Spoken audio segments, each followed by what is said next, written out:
Director Nasiruddin Masud 2 বার করছে উনি আমার সাথে। কথা ছিল নাটকের শুটিং করবেন, সেজন্য নারী মডেলকে নিয়ে যাওয়া হয় গাজীপুরের শ্রীপুরে একটি রিসোর্টে। অভিযোগ উঠেছে সেখানে নিয়ে তাকে দলবদ্ধ ধর্ষণ করা হয়। এখন যদি 3 জন মিলে ধর্ষণ করে এটাকে প্রকাশ্যে না, আমি যদি কাউকে ধর্ষণ করি আমি কি বলবো যে করছি? সঠিকভাবে বিচার হোক, আইনের আওতায় আনা হোক, মেডিকেল টেস্ট হয়েছে, রিপোর্ট বের হোক, সবকিছু প্রকাশ্যে আসবে। একজন নর্মাল আর্টিস্ট কাজ করে থাকি, আমার কাছে যথাযথ পরিমাণ প্রমাণ আছে, নাটক অভিনয় আছে, কিন্তু উনি আমাকে তো নাটকের কথাই বলেই আনছিল রিসোর্টে। এই ঘটনায় মামলা হয়েছে। মামলায় উল্লেখ করা হয়, গত 21 সেপ্টেম্বর রাতে উপজেলার তেলিহাটি ইউনিয়নের উত্তর পেলাইত গ্রামের রাস রিসোর্টে ঘটনাটি ঘটে। এই মামলায় নাসির ও বাবর নামে 2 জনের নাম উল্লেখ করা হয়েছে। একজনকে অজ্ঞাত আসামি করা হয়। 2-3টা ছবি তোলার জন্য মূলত সুইমিং করতে যাই, ওই সুইমিং এ ওনার কয়টা ছবি তুলছি, যেহেতু ওনার কোনো ছবি আমার কাছে নাই, ওইটা আমি মাথায় রাখছি যে মামলা করব ওনাদের বিরুদ্ধে। এই জন্য আমি ছবিগুলো সুইমিং, আমি নিজেও সুইমিং করছি, ওই লোকেরাও করাইছি, মাতাল অবস্থা।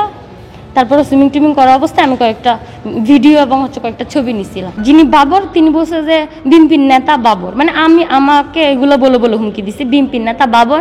আরেকজন যে নামটা আমি জানি না, ওনার নাম হচ্ছে যে নাম জানি না, সঠিক নাম জানি না, কিন্তু ওনার বয়স 60 বছর প্লাস হবে, প্লাস রিসোর্টের মালিক পরিচয় দিছে। আর প্রথম ব্যক্তিকে তো বললাম 1 নম্বর আসামি যাকে দিছি ডিরেক্টর নাসিরউদ্দিন মাসুদ। মামলার এজাহার সূত্রে জানা যায়, ভুক্তভোগী নারী মডেল হিসেবে কাজ করেন। নাসির নিজেকে নাটকের পরিচালক এবং বাবরকে সহকারী দাবি করে ওই নারীকে ঢাকার মিরপুর থেকে নাটকের শুটিং এর কথা বলে 21 সেপ্টেম্বর রাতে শ্রীপুরের ওই রিসোর্টে নিয়ে যান। গভীর রাতে রিসোর্টের একটি কক্ষে আটকে রেখে আসামিরা তাকে পালাক্রমে ধর্ষণ করেন। পরদিন বিকেলে মারধর করার পর রিসোর্ট থেকে বের করে দেয়া হয় তাকে। এ সময় ভুক্তভোগীর আইফোন ছিনিয়ে নেওয়া হয়, যার দাম প্রায় 2,40,000 টাকা বলে অভিযোগে উল্লেখ আছে। নাটকের যে স্ক্রিপ্টগুলো থাকে ওই স্ক্রিপ্টগুলো নিয়ে উনি আমার সাথে আলোচনা করছে। আলোচনা করা হচ্ছে 22 তারিখ আমাদের রাস রিসোর্টে হচ্ছে যে নাটকের যে শুটিংটা হবে, মূলত একটা নাটক হবে, ওটা নাকি RTV জন্য। যাই হোক, উনি আমাকে এই কথাটা বলছে।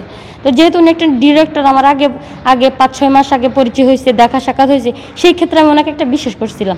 হ্যাঁ, উনি ইমার্জেন্সি আমাকে ড্রপ করে নিয়ে গেছে, বলতেছে এখনই যেতে হবে, আমার সাথে চলো, কালকে কষ্ট করে আসতে হবে না। তো আমিও ভাবলাম যে কালকে সকালে যাওয়ার চাইতে 2টা বাজে ফোন দিছে, যাই, যেহেতু পরিচিত আছে। 2 ব্যক্তি বসা, ওখান থেকে এক ব্যক্তির নাম হচ্ছে বাবর।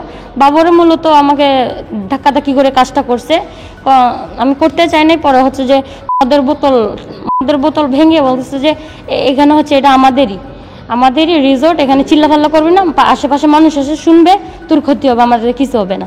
পরে উনি করার পরে হচ্ছে যে 60 বছরের একটা ব্যক্তি রিসোর্টের মালিক পরিচয় দিছে, মূলত উনি জবরদস্তি কাজ করছে।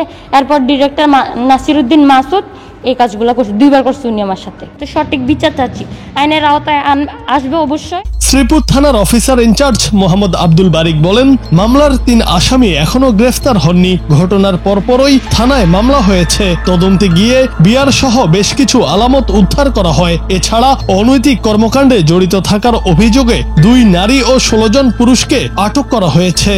রাজ রিসোর্টে যে একটা ঘটনা ঘটছে 22 তারিখে, এটাকে কেন্দ্র করে তো একটা মামলা হয়েছে, যেটা তদন্তাধীন। এটা একটা অনৈতিক কাজ যে এই রাজ রিসোর্টে হয়, সেটার প্রমাণ আজকে পাওয়া গেছে।